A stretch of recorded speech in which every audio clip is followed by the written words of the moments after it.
अगर आप सीड से लोटस प्लांट को ग्रो करोगे तो उसमें कभी फूल नहीं आएगा। पर क्या ये सच है? चलिए आज इसी टॉपिक पे बात करते हैं। तो 1 साल पहले एक छोटी सी उम्मीद के साथ ऑनलाइन से लोटस सीड को परचेज करके जर्मिनेट किए थे। फिर दिन बीत गए, महीने बीत गए, पौधे की ग्रोथ भी ठीक ठाक ही हो रहा था, काफी सारे एरिया लिव्स भी खिल गए, लेकिन फूल नहीं आया। फिर भी मुझे एक होप था कि कभी ना कभी तो इस पौधों में फूल जरूर आएगा। और अभी पूरे 1 साल बाद फाइनली मेरे सीड ग्रोन लोटस प्लांट में फ्लावरिंग हुई है। So hi there everyone, once again welcome back to all natural. आज मैं आप सभी लोगों के साथ इसी सीड ग्रोन लोटस प्लांट की पूरी जर्नी शेयर करने वाली हूँ, from seed germination to blooming. तो वीडियो को पूरा जरूर देखना और अभी जल्दी से वीडियो को शुरू करते हैं। सो लास्ट ईयर जुलाई के महीनों में ऑनलाइन से परचेज करके लोटस सीड की जर्मिनेशन शुरू की थी। विद इन 2 वीक्स मेरी सारी लोटस सीड में अच्छे से रूट्स भी डेवलप हो गई थी, और जब उसमें छोटे छोटे पत्ते दिखने लगे तब उसको बड़े बड़े गमले पर मिट्टी पर लगा दिया था। अब क्योंकि उस टाइम पे अगस्त की महीना था और बहुत ज्यादा मानसून चल रहा था, तो इसीलिए कुछ दिनों तक पौधे को शेड में रखा।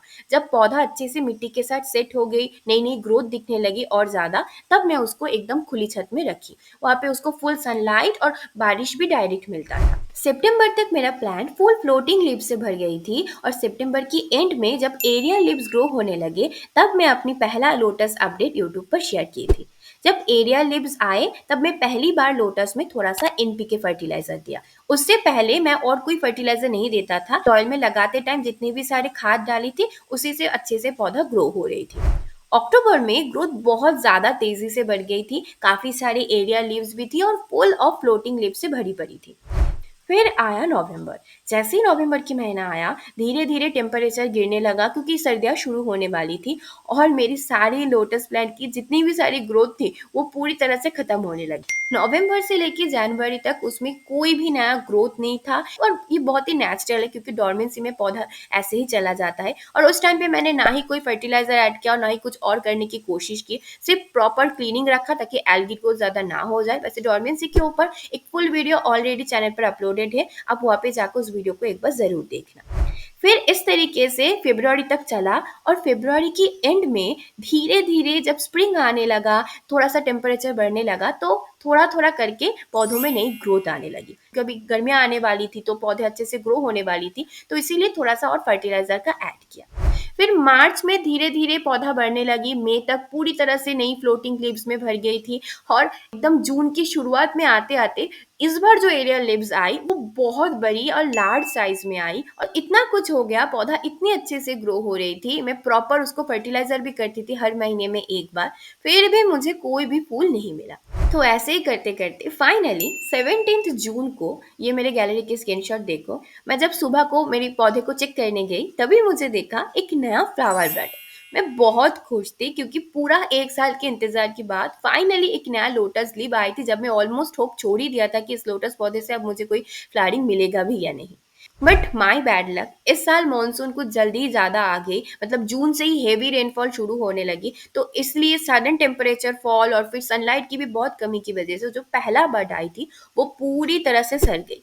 मैं अभी भी उसको नहीं तोड़ा हूँ, आप देख सकते हो, ये पहला बड थी। फिर से मुझे इंतजार करना पड़ा, और जुलाई की शुरुआत में जाके मुझे दोबारा इसमें से एक और नया बड मिली, और उसी के एक हफ्ते के अंदर उसकी साइड से ही एक और नया बड मिला। अब मॉनसून की वजह से धूप बिल्कुल भी नहीं निकल रही थी, तो इसीलिए इस बड को ब्लूम होने में ज्यादा टाइम लगा, लेकिन फाइनली पूरे 1 साल के इंतजार के बाद मेरी इस सीड ग्रोन लोटस में फूल खिल ही गई।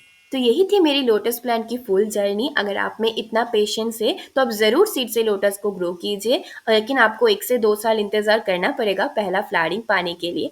और हाँ, बीच में आप बिल्कुल भी इसका केयर करना मत छोड़ना, आपको रेगुलर फर्टिलाइजिंग भी करनी है और इसको क्लीनिंग तो बहुत अच्छे से करनी है, क्योंकि अगर आप इसको बीच में केयर करना छोड़ दोगे तो इस पौधा मर भी सकता है, या फिर कभी कभी इसमें फूल आने में और ज्यादा टाइम लग जाती है, 2 साल से भी ज्यादा।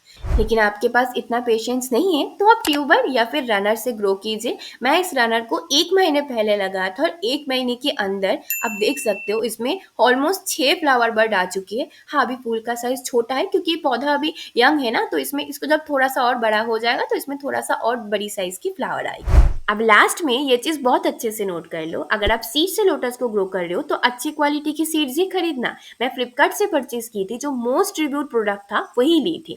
लिंक मैंने डिस्क्रिप्शन में दे रखी, वहां से चेक कर लेना। लोटस की फ्लावरिंग उसकी वैरायटी के ऊपर बहुत ज्यादा डिपेंड करती है, तो अगर आप लो क्वालिटी की लोटस सीड्स ग्रो कर रहे हो तो ये बात पूरी तरह से गलत नहीं है कि आपकी लोटस के पौधों में फूल नहीं आएगा। सच्ची में लो क्वालिटी की लोटस में कभी कभी फूल नहीं आती है, वो सिर्फ पत्तों की ग्रोथ देती है। So that is it for today. Video अच्छी लगी हो तो लाइक शेयर और सब्सक्राइब कर दीजिए। और आज तो सिर्फ लोटस की जर्नी शेयर किया है, बाकी आप लोगों ने बहुत सारे क्वेश्चंस पूछ के रखे, उन सारी टॉपिक पे धीरे धीरे करके डिटेल वीडियो बनाऊंगी, तो चैनल के साथ जुड़ी रहे और जल्दी मिलते हैं अगले वीडियो पर। तब तक के लिए happy gardening and keep blooming.